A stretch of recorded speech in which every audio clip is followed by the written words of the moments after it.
할렐루야, 할렐루야. 9월 24일 화요 새벽 예배 주님의 전으로 나오신 모든 성도님들을 예수님 이름으로 환영하고 또 축복합니다. 항상 저희들이 말씀과 기도로 그렇게 바로 서 있고 어떤 상황 속에서도 우리와 항상 함께 하시는 주님만을 바라보며 그렇게 매 순간 하나님을 예배하고 찬양하며 나아가는 저희들 모두가 되기를 소망합니다. 우리 시간 날마다 한 걸음씩 예수님과 함께 동행하는 삶을 살아가기를 원하는 마음으로 찬양하며 나아갑시다.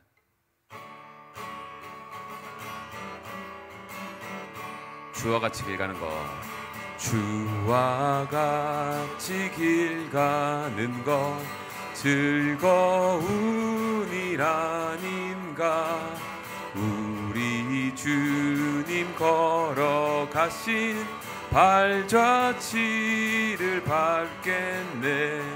한 걸음 한 걸음 주 예수와 함께 날마다 날마다 우리 걸어가리.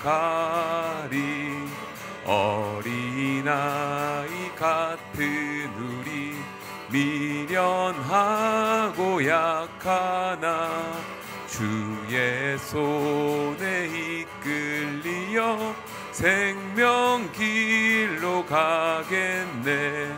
한 걸음 한 걸음 주 예수와 함께 날마다 날마다 우리는 걸으리. 꽃이 피는 들판이나 험한 골짜기라도 주가 인도하는 대로 주와 같이 가게. 한 걸음 한 걸음 한 걸음 주 예수와 함께 날마다 날마다 우리 걸어가리. 옛 선지자 에녹같이 우리들도 천국에 들려 올라갈 때까지 주와 같이 걷게. 한 걸음 한 걸음 한 걸음 주 예수와 함께 날마다 날마다 우리 걸어가. 한 걸음 한 걸음 한 걸음 한 걸음 주 예수와 함께 날마다 날마다 우리 걸어가리.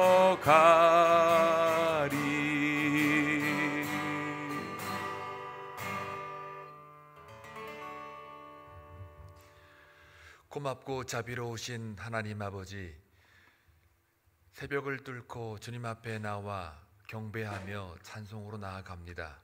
그리고 기도합니다.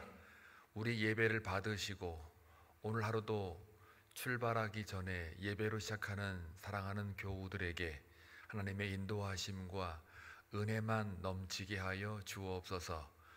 지난 2박 3일 동안 말씀 사경회를 통해서 우리 교회가 지켜야 될 나아갈 방향을 제시해 주시니 감사합니다. 그 말씀이 하나님의 말씀으로 받기를 원합니다.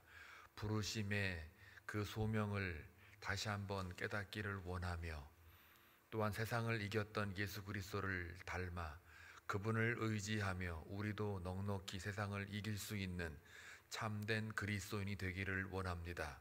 더 나아가 본이 되는 교회가 되어 이 땅에, 특별히 엘몬테에 한빛장로교회를 세우신 그 하나님의 뜻을, 목적을 이루어갈 수 있도록 주께서 끝까지 붙들어 주시고 사랑의 수고를, 또한 헌신을 아끼지 않는 모든 교우들이 연합하여 참된 교회를 세워갈 수 있도록 주께서 기름 부어 주시기를 원합니다.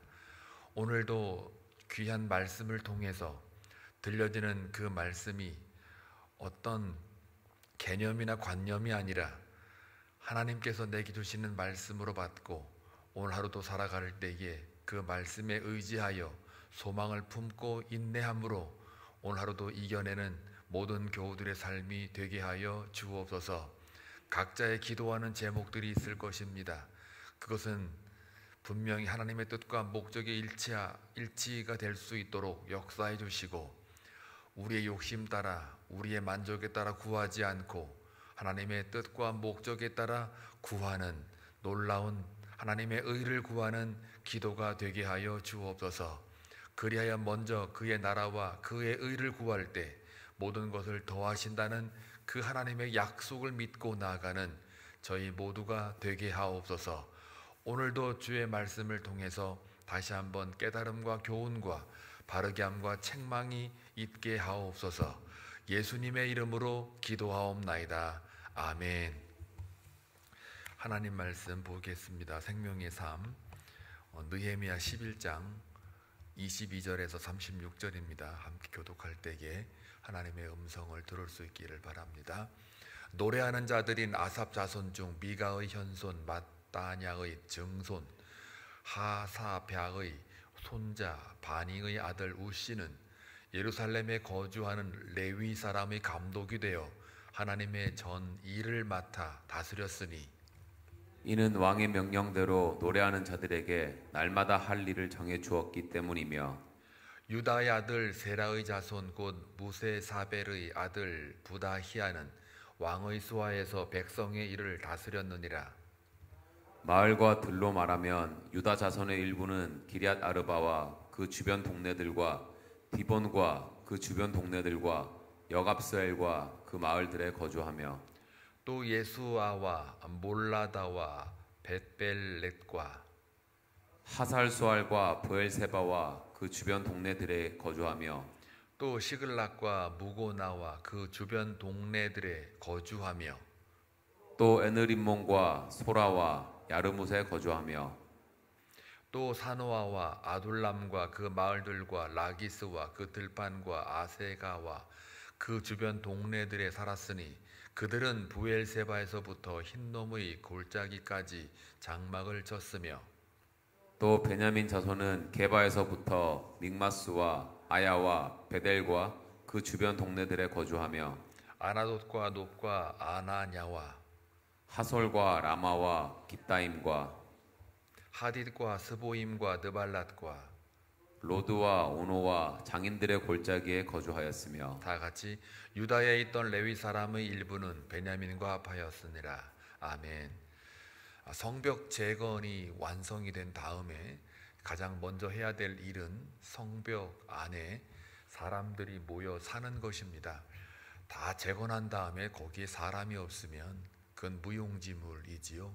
교회를 다 건축해 놓고 하나님 백성이 거기서 예배하지 않으면 그 성전은 그냥 건물에 불과하지 예배하는 처소가 되지는 않습니다. 그래서 어떤 외형적인 건물보다는 사람이 더 중요합니다. 하나님 백성이 실질적으로 교회이기 때문이죠.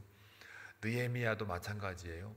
성벽을 다 재건한 다음에 11장에는 어떤 내용이 나오냐면, 이미 우리가 과거에 묵상했던 바와 같이 하나님의 백성들을 이주시키는 거에 관심이 있었습니다.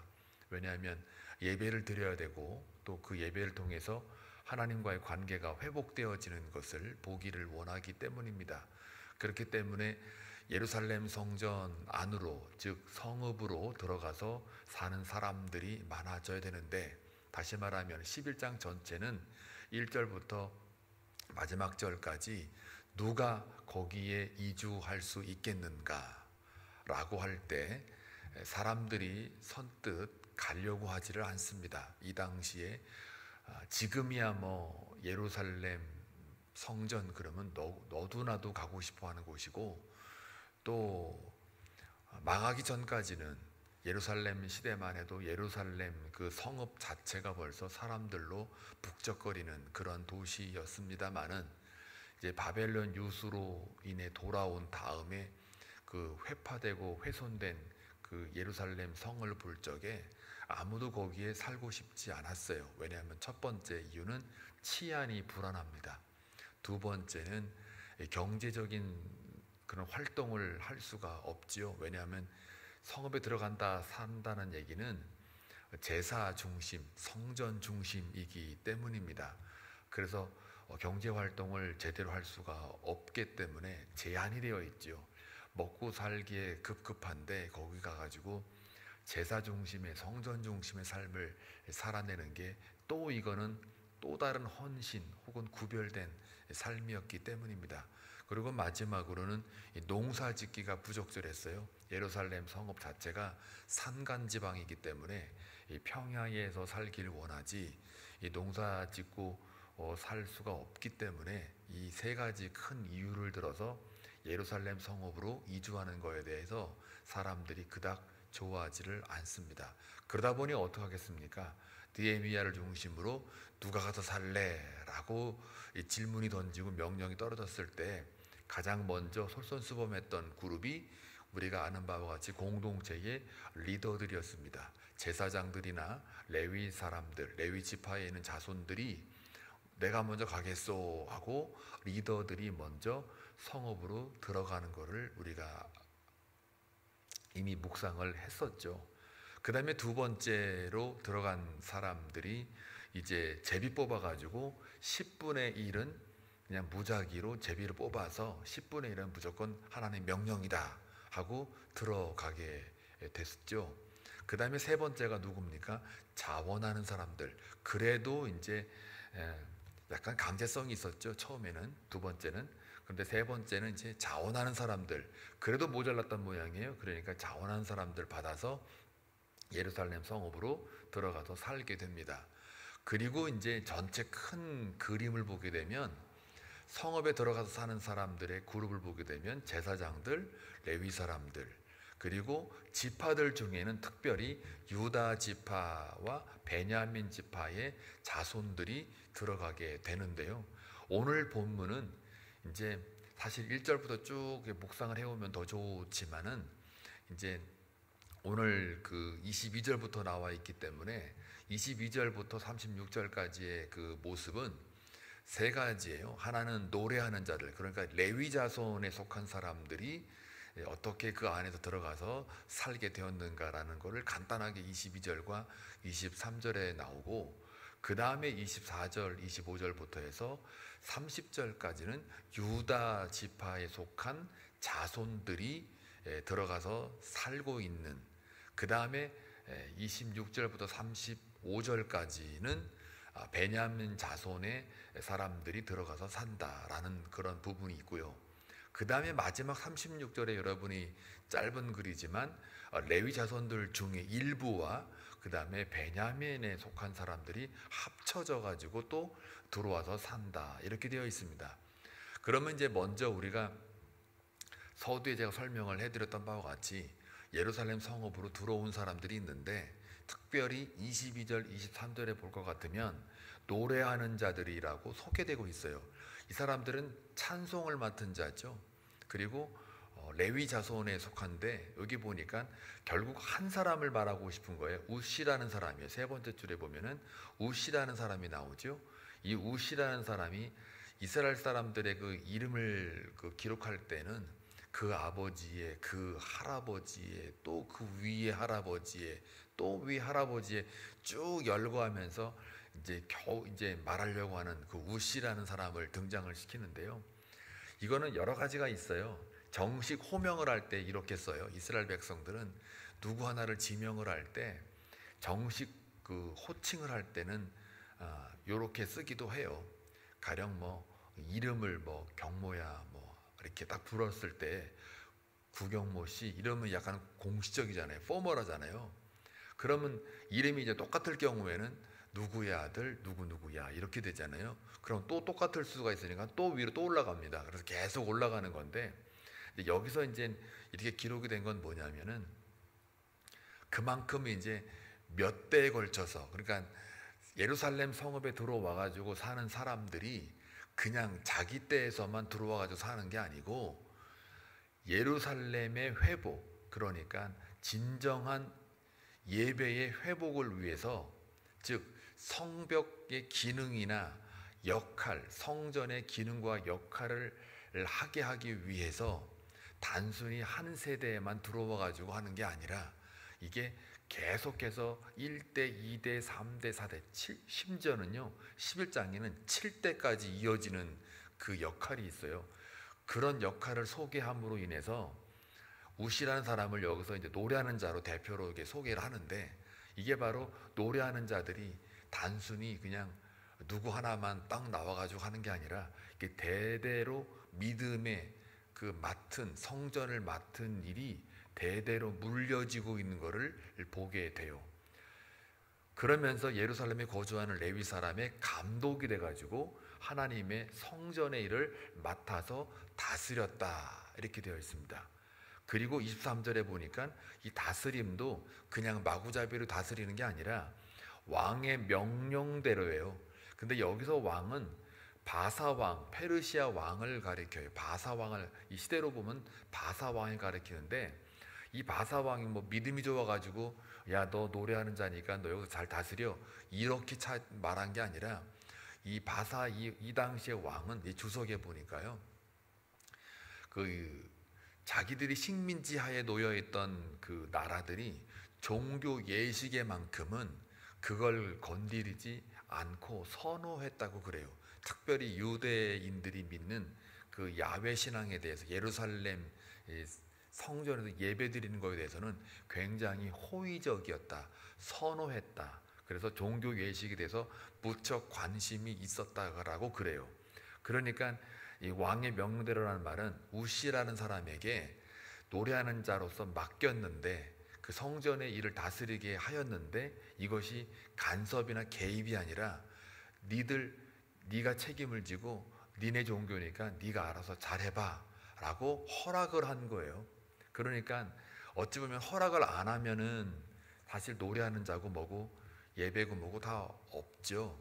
그러니까 여기서 사실은 두 가지를 우리가 조금 묵상할 수가 있어요. 첫째는 믿음의 계승, 노래하는 자로서 몇 대에 걸쳐서 이렇게 쭉 이어져 오는 그 믿음의 계승을 보게 되면은 결국 믿음이라는 거는 반드시 자자손손 계승이 되어야 돼요. 우리 때로만 끝나면은 그거는 복이 아니죠. 시편 128편 6절에 보게 되면 자자손손 그 예루살렘의 번영과 시온산의 복을 계속해서 이어갈 수 있게끔 너에게 복을 줄 거라라고 하는 그 하나님의 말씀 선포가 있어요. 그 조건 하나예요.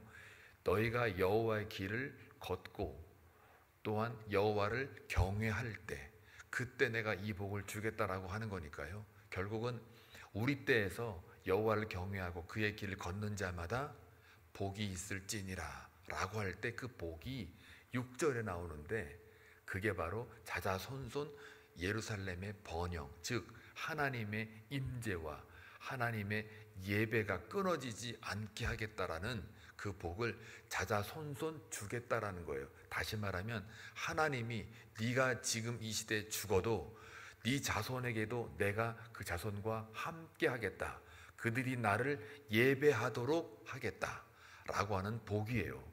그러니까 그 자손들의 그 복을 우리가 이어주려면 그 말씀 128편의 말씀에 의하면 어떻게 되는 거예요? 우리가 지금 예배에 승리를 해야 돼요. 하나님을 경외하고 그의 길을 걷는 자가 되어야 돼요. 그리고 빈자리를 볼 때에 내 자녀가 이 성전에 나오지 않을 때에 그것을 그냥 묵과하거나 방관하면 우리 책임이라는 거죠. 그래서 우리가 옛날 그 어릴 적에 부모 손잡고 예배당에 가가지고 하나님 앞에 예배를 드릴 때 그들이 떠들고 장난치고 뭐 주보 갖고 뭐 찍고 뭐 종이를 접든 말든 그렇게 했었어도요, 늘 어릴 적부터 부모 손잡고 예배 처소에 왔다 갔다 하는 이 습관이 굉장히 중요한 거였더라고요. 저도 어릴 적에 부모 손잡고 이렇게 예배를 드릴 때요, 그냥 어른들 예배하면 그냥 거의 놀았어요. 그냥 앉아가지고 뭐 어린애가 뭘 알겠어요. 주보 가지고 종이 접기도 하고요. 찢어가지고 그냥 뭐 만들기도 하고 낙서도 하고 뭐 설교는 전혀 안 들리고요. 그냥 거기서 애들끼리 같이 가면은 그냥 부모 틈 껴가지고 그냥 얘기나 하고 막 그랬거든요. 그게 무슨 예배냐 그러는데요. 그게 제 경험을 보니까 그게 엄청난 교육이었더라고요. 그게 성전 중심의 삶이었더라고요. 싫으나 좋으나 부모 손에 끌려가지고 그 의무든 강압적이든 간에 그게 숙달이 되고 습관이 돼서 이것이 성전을 떠날 수가 없는 그러한 아주 좋은 전통으로 제 삶에 남아있는 거예요. 마찬가지죠. 오늘 22절에 보니까 대대손손 노래하는 자는 노래하는 자로 계속 이어지고 있잖아요. 이게 쉬운 게 아니거든요.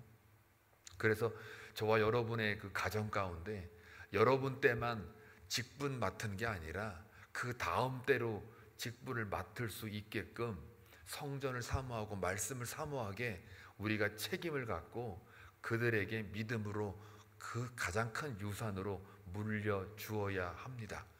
그리고 왕의 그 허락 없이는 예배도 못 드리는 이 시대에 왕의 23절 왕의 명령에 따라서 그 노래하는 자들에게 날마다 할 일을 정해 주었기 때문이다라는 이 말 속에도 우리는 이제는 왕의 명령 다 필요 없잖아요. 왕의 허락이 없이도 아니 그 왕 존재하지도 않죠. 뭐 엘몬테 시장이 와가지고 니네 교회 다니지 말라 그러지 않잖아요. 뭐 뉴섬이 와가지고 엘몬테에 있는 사람들 전부 교회 다니지 말아라. 명령하기 전까지는 가지 말아라. 이렇게 안 하잖아요. 얼마나 자유가 있습니까? 얼마나 내 마음만 먹으면 얼마든지 언제나 와가지고 성전에서 기도할 수 있고 말씀으로 전무해서 하나님께 나아갈 수 있잖아요. 얼마든지 예배 드릴 수가 있어요. 이때는요 왕의 명령대로 그러니까 왕의 허락 없이는 예배를 못 드려요. 그런데도 하나님의 은혜를 입어서 왕의 명령이 그러니까 우시에게 완전히 예배 노래하는 거에 대해서는 다 위임했다고 되어 있어요. 이 말 자체가.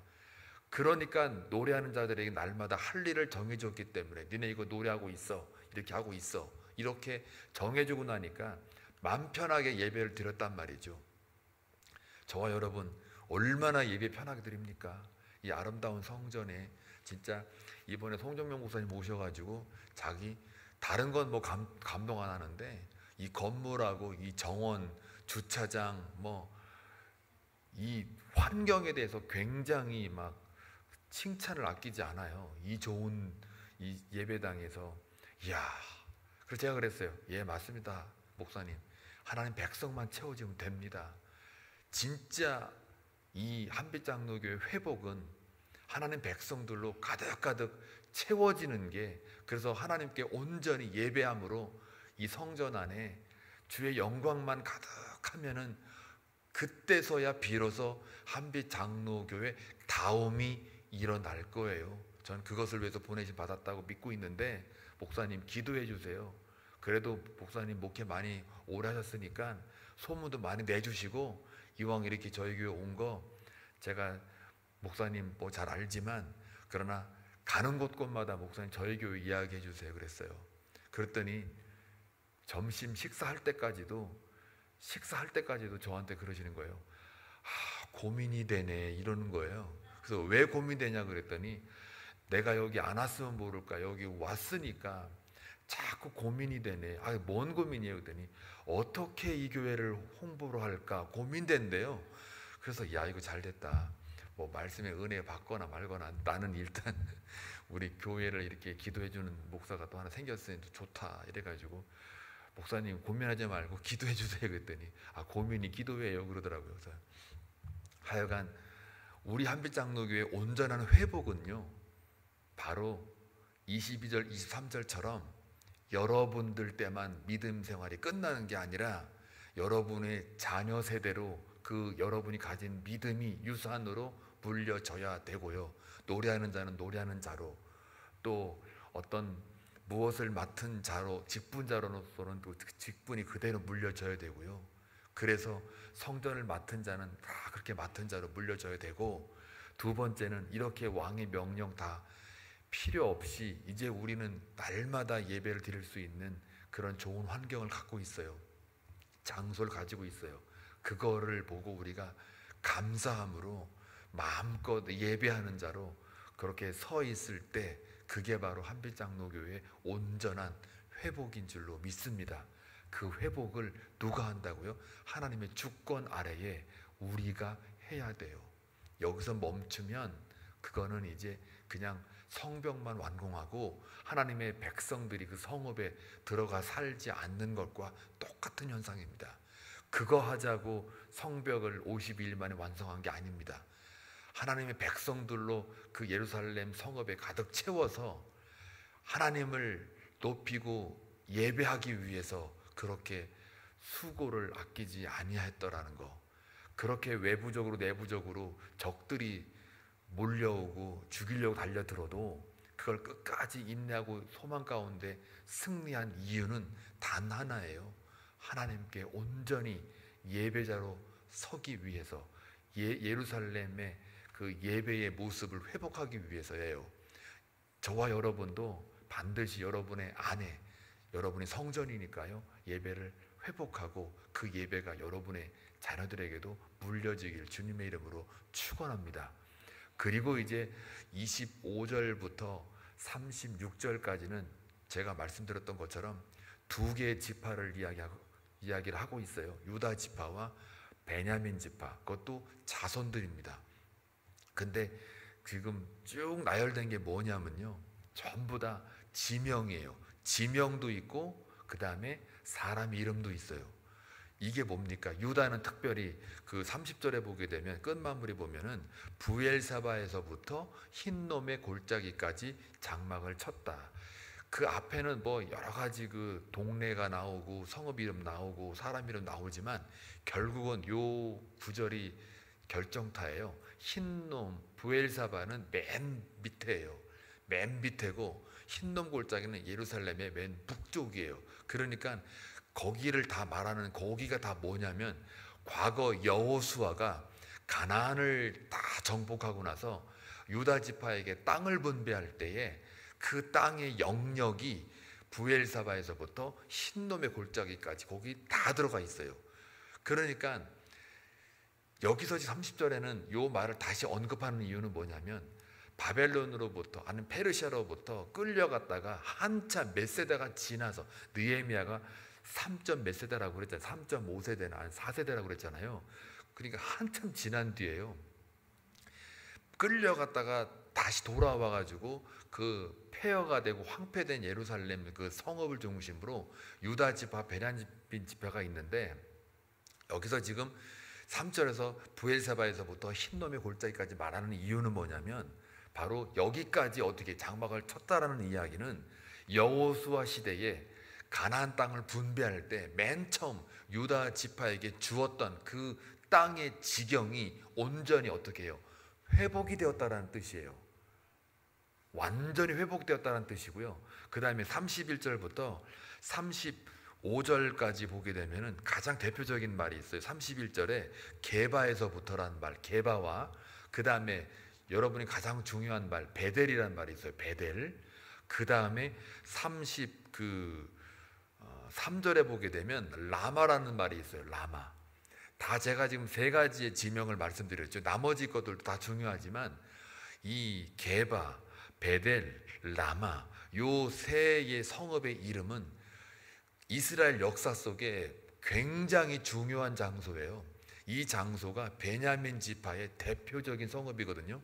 특별히 베델은 뭐 여러분 잘 아시잖아요. 야곱에 관련된. 그 다음에 그 라마는 또 어디예요? 라마가 어디예요? 사무엘이 사사시대를 이제 끝내버리고 다시 완전히 회복을 하는 시기잖아요. 왕정시대로 들어가기 이전에 미스바 광야에서 엄청난 부흥이 일어났던 그 성전이 있었던 곳이 라마잖아요. 그러니까 요 세 개의 지명을 언급함으로 인해서 베냐민 지파 속에 있는 자손들도 베냐민 지파가 원래 가졌던, 분배받았던 땅이 온전히 회복되었다라는 것을 말하고 있어요. 그래서 유다의 자손의 성읍과 베냐민 자손의 성읍이 일일이 하나하나를 다 말한 특별히 요 유다와 베냐민 성읍의 이 지경은요, 10분의 1에 그 해당되는 예루살렘 성읍에 들어간 자손 외에 10분의 9에 해당되는 사람들이 예루살렘 성읍 안이 아니라 그 밖에 있는 예루살렘을 중심으로 하는 그 밖의 유다와 그다음에 베냐민 성읍의 모든 것들을 지경을 다 언급하는 것들이니까요. 이게 뭐예요? 맨 처음 하나님께서 약속의 땅을 주셨던, 그 유다에게 주었던, 베냐민에게 주었던 그 땅을 온전히 다 회복을 했다라는 것을 의미합니다. 그러므로 결국은 유다와 베냐민 자손을 언급한 이유도 바로 하나님의 예배자의 온전한 회복, 맨 처음 약속의 땅을 부여받은 백성들의 회복이 성취된다라는 거예요. 자, 그러면 이제 이걸 가지고 저는 묵상을 해봤죠. 한빛장로교회의 유다의 또 베냐민 자손의 성읍의 온전한 회복은 무엇일까 하고 이렇게 묵상을 해보니까 적어도 우리 교회가 약 인원으로 따지면 120명까지도 있었다고 그래요. 아주 굉장히 오래된 그 시대에 서 목사님이었는지 김상 목사님이었는지 저는 잘 모르지만요, 굉장히 오래전에는 그 정도까지는 있었다고 그래요. 그러면 최소한 이 말씀에 비춰보게 되면 그 선은 넘어가야 되는 거예요. 결국 보니까 비전 153만 이루어지면 우리는 유다 자손의 성읍과 베냐민 자손의 성읍이 원래 주어졌던 우리의 목적과 목표를 다 회복하게 되더라고요. 그래서 비전 153의 1단계를 우리가 회복을 하게 되면 온 땅이 다 회복을 하게 되고요. 그렇게만 되잖아요. 그러면은 이 예배의 분위기가 벌써 확 달라져요. 여러분 웹사이트 보고 지금 영어부에 3명이 다시 들어온 거 아세요? 그래가지고 한 서너 명이 더 들어왔다 그래가지고 영어부 예배가 지금요 분위기가 바뀌었다고 지금 영어부 애들이 얘기를 해요. 저희 애들도 얘기를 하고요. 우리 교인들 중에 만약에 이 예배 드리는데요, 새로운 사람들이 계속 유입이 돼가지고 이 성전이 조금씩 몇 명이라도 채워지고 이렇게 채워지잖아요. 그럼 벌써 이 분위기와 예배가 이 영적인 흥이 있잖아요. 막 올라가요. 그게 굉장한 시너지 효과가 있어요. 그래서 결국은 합력할 선을 이뤄가는 게 바로 이런 모습이에요. 우리 한빛장로교회가 그런 온전한 회복으로 나아가길 주님의 이름으로 축원합니다. 오늘 하루 살아가는 동안 그것이 바로 하나님이 원하는 우리의 삶이고요. 여러분의 삶 오늘 하루 살아가는 동안 온전한 예배가 회복이 되고 여러분을 통해서 여러분의 자손이나 여러분의 이웃이 여러분의 믿음의 유산으로 남겨지길 주의 이름으로 축원합니다. 기도합니다. 좋으신 아버지 하나님 감사합니다. 오늘 주시는 말씀을 통해서 온전한 회복을 이루어 가시는 그 하나님을 바라봅니다. 오늘의 삶도 우리의 하나님의 주권 아래 있음을 고백하며 우리가 하나님의 성전으로서 내 때까지만 머무는 것이 아니라 바로 내 자손들까지도 그 예배가 회복되어지고 물려지고 예루살렘의 번영을 보기를 간절히 소원하오며 온전히 하나님의 기쁨이 되어지는 하루가 되게 하여 주옵소서. 예수님의 이름으로 기도합니다. 아멘.